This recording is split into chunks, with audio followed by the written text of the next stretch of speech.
Welcome to the Home Building Hub, your essential podcast guide to building your new home. Hosted by industry experts Colin Bischoff and Darren Brennan, this conversational podcast will help better educate you about all things new home building so you can avoid costly mistakes and enjoy your building experience to the fullest, no matter which home builder you choose. Hey there, folks. Welcome to the Home Building Hub. You're with Colin and co-host Darren Brennan as always. And Dazza, today we're going to talk about some site cleaning nightmares. This is something that I see a lot in our business, Darren, a hell of a lot. And people buy a block of land, they don't know who's responsible for cleaning it up. You know, whether it's weeds overgrown or a bloody old couch on there, a microwave, or some builder debris. That happens a fair bit, Dazza. So we want to cover and really educate people on who's responsible, how's it work, all those sorts of things. And I guess getting it done right is most important. So what we've done is we've actually got a special guest on that we'll introduce in a second. And he'll be taking us through. We'll give him some questions and we'll go from there. So Daz, how are you today, buddy? You good? Yeah, going great, mate. Yeah, really well, thank you.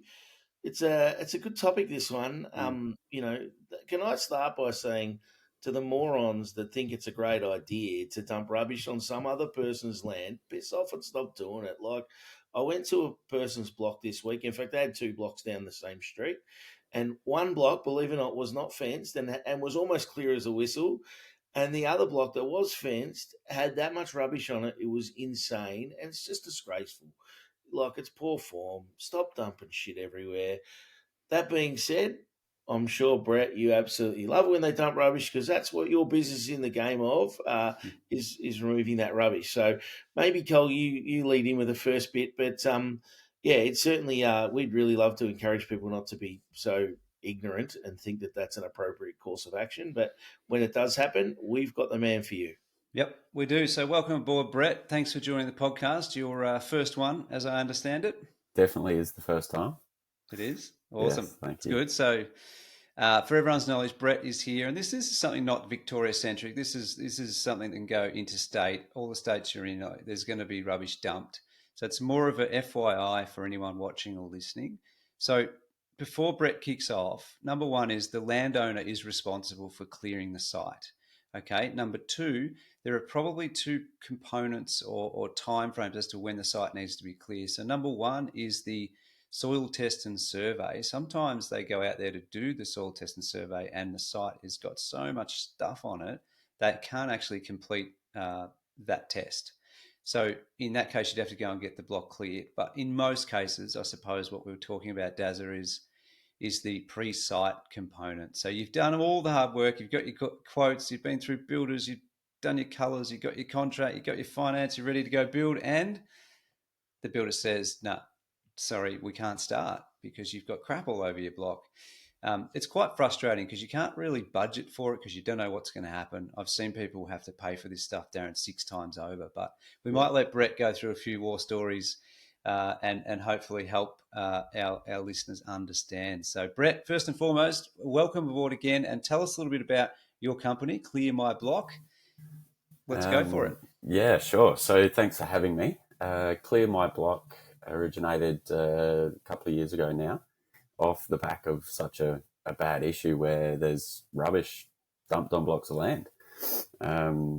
Clients don't understand and realise that it's such an issue until, as you say, they get to the stage of there's a soil test and all of a sudden, no, stop, you can't proceed because there's something on your block of land. All we specialise in is getting a bobcat, clearing block of land ready for the builder and scraping it clean so everyone can move on and there's no more issues. So that's essentially what we do is clear blocks of land. Yeah. And there are a lot of people out there who think that they can clear a block of land themselves or they can pay on the cheap to get someone else to do it. And we'll educate you as to why that's not the case. So let's talk first. First question for you, Brett, will be around when we talk about clearing a block. Let's dive into a bit deeper. I guess, what does that actually involve? Like, what are some of those misconceptions around what clearing a block actually means? I suppose I'll start with what people think that means. And quite often clients think that they can just grab some rubbish off the block of land. Recently had a client that thought they could get a skip and just pick up the piping and the bricks and things like that and throw them in the skip, and that would be okay. What they don't realise, I suppose, is that it's everything above the ground. So from your grass up needs to be cleared. It needs to be completely gone. That's dirt, that's bricks, it's concrete, it's gravel, there's bark from the landscaper next door, there's sand. It's literally everything above the ground level needs to go. The idea of filling a skip up yourself by hand, trying to take shortcuts, will just result in someone like us needing to come along and actually use the bobcat to clear the dump dirt and the rocks and the concrete, etc. So yeah, it's the misconception that you can just pick up a few bits and pieces, or get your lawnmower and cut the grass and it's all okay. That's not the case. It needs to go. Everything needs to go. There needs to be dirt left behind. You mentioned the landscaper next door, Brett, and I think it's a great example where Yeah. it's convenient, right? They dump the materials they need on your block, and then obviously use all that they need out of that, and there might be a little bit left over, and then you happen to spot the landscaper there, and you say, "Oh, mate, you got to get rid of that off my block," and all they do is just flatten it out. They make it look like it's gone, but it's just it's now it's 100 mil of gravel over a quarter of your block. Yeah, correct. That. The bark is the prime example, because they'll dump a trailer load of bark, and it's quite often that black or funny coloured bark, and then they won't use it all. They'll just leave it there. Now all of a sudden you've got to deal with bark, which is impossible to get rid of because you can't put it with clean fill soil. So it's a contamination, and it makes it really expensive to get rid of. That's the word I think people don't understand, is contamination. So we all get, high, tall grass and weeds and stuff you can physically see and that you stand on top of. Yeah. You can get rid of that, move that, take that away. But I think the biggest misconception that I've come across is their understanding of what contamination is. And that's that, like you said, Daz, that 50, 100 mil of crap that's in that top soil, so to speak, that needs to be scraped away. And that's the fundamental difference, I think, between getting a guy or a girl off Airtasker and doing it for a few $100. They won't do that. They will take all the stuff off the top, but they won't actually address the bigger issue, which is that top soil, so to speak, that's been contaminated. You can't have that under your slab. That's why a builder will say, no, not good enough. You've got to go back. It looks clear and then to the naked eye. But that's what we find. And then clients get frustrated with us when we're saying, sorry, but the builder's knocked it back. And here's why. They're like, well, you should have told me that. Right? Well, we did tell you that. It's written in your quote. Here's what to do, how to do it. It's very common that sort of stuff happens. So, the contaminated dirt or rubbish or whatever you want to call it on the block of land, that is the real expensive stuff. So if it's got rock in there, got bark in there, it's got cut-offs from wiring from the electrician, it's got a bit of gyprock from the guy that did the plastering inside the house next door, it's got broken roof tiles. All of those little things mixed in with dirt are real expensive to dispose of. So we can separate them and move them around, but when you're talking about bits of wiring, it's really heavy with mixed in with dirt, size of a nail clipping, anything in there. The rubbish tip doesn't want it. You can't put it in any kind of landfill. You can't sell the dirt to someone who's clean dirt. So it's just really expensive to get rid of. And I think that's what worries and scares a lot of people as well, is that cost is significant. And the last time, not that I get to the tip a lot, and you get a couple of free tip vouchers that you try and cherish because it's worth a fortune to go, right? But, you roll into the tip, and I'm going to say here in Ballarat, it might be $100, $120 a cubic metre to just dump rubbish at the tip. And a cubic metre sounds like a lot, but it's actually not that much, when you get your tape measure out and you go 1 metre by 1 metre by 1 metre, you're like, oh, I got like 5 of them. You know, Yeah, starting to add up pretty quick. So yeah. And when we talk in truckloads, so a full truck would cost about $1,000 at the rubbish tip yeah, it's crazy. to dispose of. So In some ways, that's part of the problem. But what we've got to do is try and get people to, obviously encouraging recycling and the rest of it to try and keep that cost down, because yeah, they've got to get rid of it too, right? They've got to yeah, find an avenue to make it disappear. So yeah, correct. interesting. I guess what are some of the common mistakes or shortcuts you've seen people take when they're clearing their block? Are there anything in particular that you see people often end up doing? The funniest one I find is using the rubbish skip to do it themselves. The client I had the other day spent over $1,000 on a rubbish skip, filled it up himself, still didn't get rid of all the rubbish, and it cost him just as much for me to come and finish the job for him anyway. So he's spending more money in trying to do it himself. A lot of people like to think that they can just push the rubbish next door, which obviously we don't do that because it's illegal. But a lot of people still think that because someone's dumped it on their block, they can just push it onto the block next door, and then it becomes someone else's problem. Which is how all of this, my company has even started, because everyone's just like someone else's problem, which is super common because people want to cut cost. And the best way to cut cost is to not deal with it. Don't pay. Yeah, just dump it somewhere else that you don't have to pay. Yeah, yeah. It's interesting because we see it a lot, obviously, with when we're on site itself with the bins, particularly over Christmas. And Colin, you mentioned earlier the couch or the microwave. Someone gets something new. We shop after Christmas, and there's all these toys and shit that people have. Obviously they've got all the new toys in for Christmas. So they just head down to the nearest new subdivision, look for a skip bin. They're all locked. They just leave it out the front of that. It's like going to St. Vinny's, Yeah. But it's rubbish that nobody actually wants. St. Vinny's don't want it. That's why they're dumping it anyway. And obviously when they get that opportunity to just drop it on someone's block, you see it so regularly. It's really poor form. Yeah, and it's the builder's responsibility to clean that up. If you're on site, if they've taken it, during construction, as a note for everyone, and that costs builders more money. And even if it's something that's wrapped around the bin, like within 1.5 meters or something, Darren, I remember we discussed this in a previous time. The council or whoever is saying, hey, you got to pick it up. The builder's got to pay for it, and that's money they got a little bit in for for these contingencies, but not to have to clean it 3, 4, 6, 12 times through the construction period. So again, a couch could fill a skip bin pretty quickly. Yeah, very quickly. It's not great. Anyway, cool. What's the next one, Cole? I was just saying that common mistakes.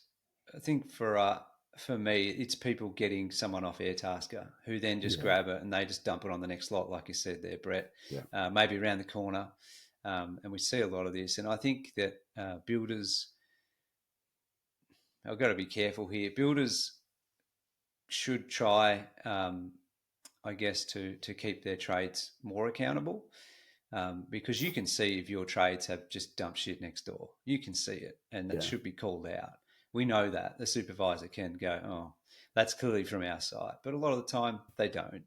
I think maybe developers could look at how they address this as well, because it's just open slather, really. Anyone driving any estate and off they go, and there's no real, I guess the amount of money spent on this stuff is crazy. There's no video footage in really many estates at all and things like that. But my takeaway in this area is don't go to Airtasker and get some person for a few $100s, because it's not going to be a few $100s to do it properly. It's going to be more like $1,000 or $2,000 to do it properly, depending on the level of, I guess, rubbish and debris. So, I think the other side of that too, Cole, is if you do an average job, you might do it yourself, and you do a half job, and then the builder comes out, and then they say, mate, you got to go back and you got to work all week. So don't get back there till the next weekend, and then that could, you might have something planned. You're going away, so it's another weekend or two. Next thing, you're a month later before your house is actually starting.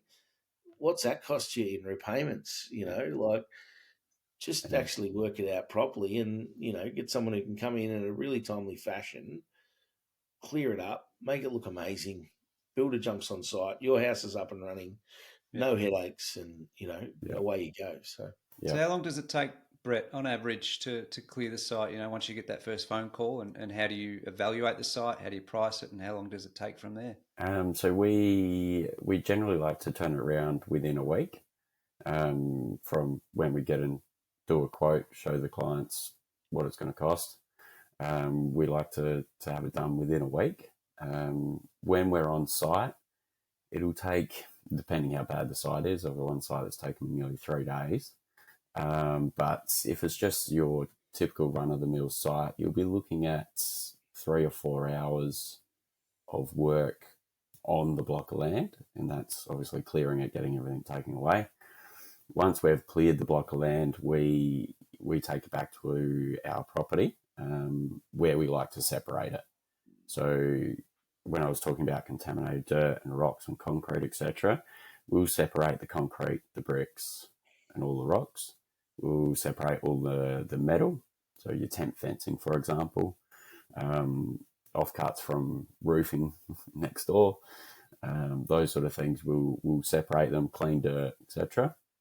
So then we can recycle. We can recycle all the metal, the bricks, the concrete, rocks, etc. They all get recycled. So we'll take them to a rocking company who break them, crush them down, and then they'll use those in other areas when in the construction industry. So we spend probably half of our time is spent separating, doing the behind the scenes work when it comes to clearing a block of land. it's so interesting, isn't it? There's a lot go into it. A lot goes into it, yeah. It just makes it cheaper for us if we can separate everything. But you take a truck full of rocks and dirt to the dump. As I said, it's going to cost you $1,000.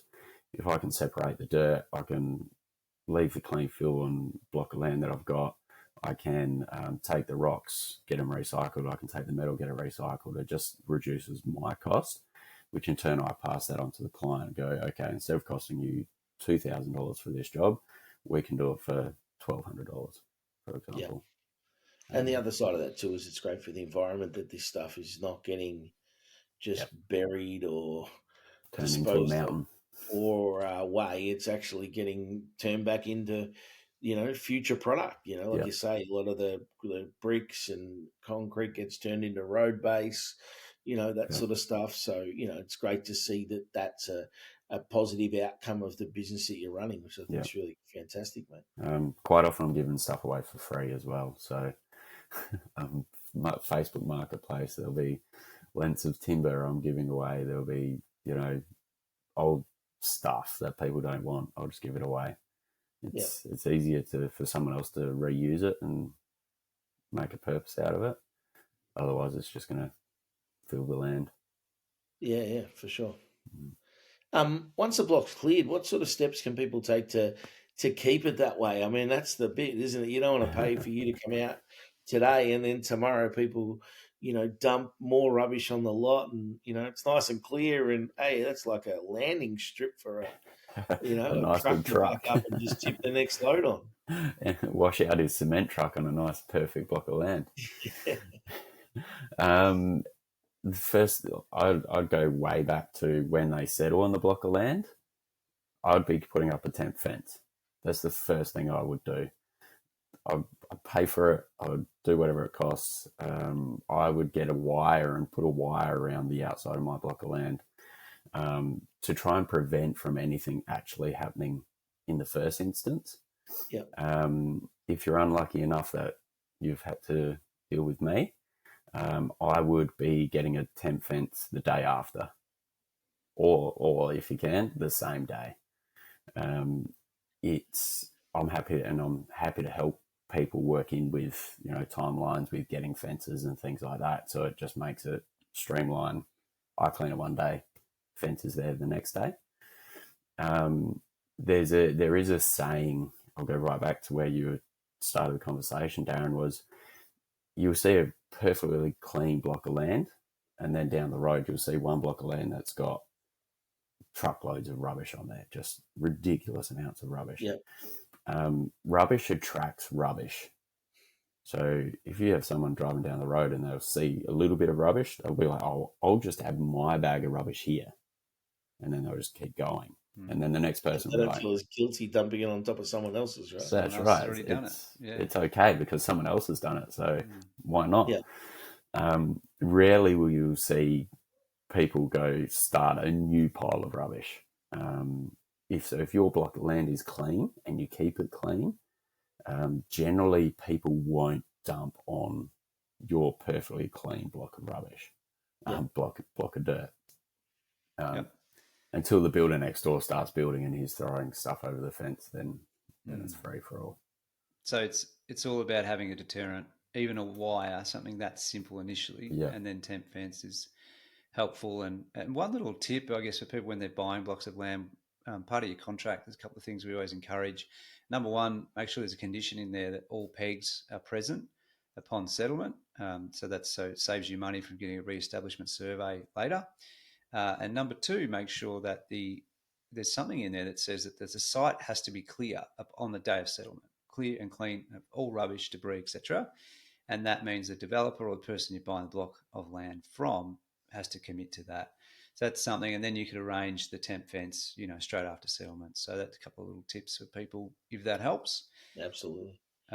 Makes a big difference. Yeah, you sort of touched on this a bit there, Brett, but what we see with the rubbish, and understanding one thing is like it might be easy to go to Airtasker and get someone for $400, $500, whatever it is, and they go and take it to the next site, or in some cases they will take the whole lot to the tip because they think that's the right thing to do. But in your case, you're like, no, let's try and get the client a bit of a saving because I can split some stuff out. So you said before, in terms of what happens to the rubbish and the debris, you're taking it back to a site and you're splitting it out, separating it, which actually can save the client money and continually run your business for the benefit of the client, but also the environment. So that's really good to hear because it's not something I'm suspecting that many really worry about. Would that be fair? That's definitely fair. That's how we end up with truckloads of rubbish on other people's blocks of land. You pay the Airtasker or you pay the Bobcat driver that you find on Facebook Marketplace. Yeah, I might be, $1,200, but he's going to do it for $1,000. He'll literally pick it up, drive it down the road and dump it around the corner. Yeah. I'm charging $1,200. I'm recycling this product. I'm separating it. I'm doing the right thing. How they can be cheaper than me, there's only one way, and that's by doing the wrong thing. There's so many bad operators, cheap operators that just end up taking the stuff around the corner and dropping it off somewhere else. Yeah. If you, I don't know, if you do see somebody dumping rubbish, is there a place that, do you go to the cops? Do you go to the local council? What's the general course of action, that someone can take?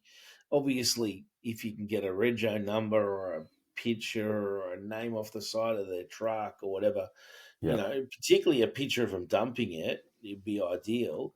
And, don't get yourself, obviously, in their face and because, these people are willing to take big risks at that because the fines I can assume would be enormous if you're caught. Yeah. But they're willing to take that risk. So don't get in their face. You don't want to get in a dust up and come off second best from that. But if you can get a photo of them doing it, regardless whether it's on your block or not, it goes a long way to trying to prevent more of this going on. But do you contact the police, the council? Who do you contact? I see it quite often. One example, I've seen a cement truck driver. So once a cement truck's finished doing their pour, they do what they call a wash, so a cement wash, and they literally back their truck up onto a block of land and hose out all of the concrete where it's come out of the truck, and that just goes all over the block of land, and then it hardens and turns into a very big slab of concrete. I actually saw a driver doing that on a block of land that I was there to clean the block of land. So I caught him in the act. I called the company of the truck driver, spoke to the company. They ended up paying for the clearing of the block of land. So in the first instance, if it is a branded company, I would definitely talk not to the driver, take a photo, don't even approach the driver. Yeah. Talk to the company and be like, this is what your driver's done. I've got photos sorted out. If it's not branded and it's just some random guy in a truck tipping out a load of rubbish, definitely take photos, get the rego, all of those sort of things. Unfortunately, the rules stipulate that the truck needs to be up and actually tipping the rubbish. Right. So you can't watch them do it, not get a photo, and they pull away, and then you take a photo. Then they can say, "Oh, it wasn't us. Where's your evidence?" So if you can get a photo of the truck tipping, then take it to the police and go, "This is what's happened. Here's the rego. Here's the photo of the truck tipping." If he's not tipping, you haven't got a leg to stand on. Yeah, isn't that crazy? That makes it hard, doesn't it? Yeah. Very hard. We He's have on a the lot back with the shoveling builders, it off, Daz. but you can't catch him. No. What was that? Sorry. Said he's on the back shoveling it off, but you can't get him. He's not. Yeah. Unbelievable. We do have a lot where the builder next door is clearly the one that's done it. Well, they're trades. I mean, I don't think builders condone it. The trades, there's a lot of trades that go in and out, but it's from that site, is what I'd say. It's from the site that's under that builder's management. But yeah, they just say, well, you can't prove it. You can't. It could have been another builder that come and dumped their stuff. We don't know what to say to that. There isn't really anything you can say to that. I don't advise clients to approach the builder next door, but if they ask me if it's a good thing to do. If I was in that situation, and you can clearly see the bricks are the same color bricks, the roof tiles or the roof sheeting are the same color, and there's no other houses. It's only one house on one side. I would personally call the phone number on the sign out the front, which is generally the supervisor, and go, "Mate, this is what's happened. Can you come have a look? Can you meet me on site? Can we talk about it?" And see if they are open to it. Obviously, they don't want to pay for the cost of the rubbish removal. So quite often they'll just say, "No, it's not us." But I wouldn't go aggressive about it. I'll just be like, "Can you help us out? Can you move the bricks? Yeah. We'll take care of the other stuff. Move the bricks, or it's your temp fence. Move the temp fence. We'll take care of the other stuff." So I'll just be gentle about it. Yeah, absolutely. Yeah, be mindful, because you don't want to end up in a dust up or something, and you certainly don't want to encourage that, taking any form of violence into any of the that can go on, because it is there's money involved, it's expensive, it's emotional, it's all those things. You got a high level of disappointment when you get to your block and some goose has tipped a truckload of stuff on there and there's just crap everywhere. So, and you're going to have to deal with that. So, your emotions get high. Just, remain level headed. Certainly the way to go. I guess that being the case, if someone wants to get their block cleared properly, Brett, what's the answer, mate? How do they get in touch with you? What's the best course of action? Website's the best way. clearmyblock.com.au. All my details are on there. You can get hold of me on there. All I need to do a quote is 4 or 5 photos of what is really on the block of land, and we can quote from the photos. If you don't have photos, we'll go out there and take a look for you. It's as easy as that. Excellent. There you go.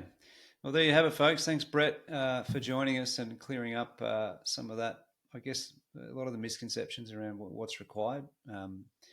I guess the issues in that part of our industry. So thanks for coming on for that. So for everyone listening, please leave us a 5-star review on the platform you're on. If you do have any other questions or topic ideas and things like that, please send us an email, hello@homebuildinghub.com.au, or jump on our website as well. There's a little link there. And anything else to add to wrap it up, Daz? Yeah, I think if you're interstate and you've come across a company like Brett's, please let us know. If you are one of those companies, we'd love to give you a plug. Certainly on our website or in any fashion. Obviously Brett's a go-to man in Victoria here, but if you're interstate, you're out in the country somewhere and you do a similar job and you're doing a really professional job, reach out. We'd love to be able to connect you with people who are looking to get this problem solved for them. So. Be great. Beautiful. Awesome. Good on you, Brett. Thank you. No worries. Thank you. Thanks for your time, Brett. Thanks, Cheers. everyone. Thanks for listening to the Home Building Hub. As part of the podcast, we have to be a little careful to cover ourselves on a legal standpoint. So we do have a disclaimer. Whilst we're all about providing value to you, this podcast should not be considered legal or financial advice. It does contain general information only, and you should seek out independent professional advice on your own personal situation before you make any legal or financial decisions. 1, 2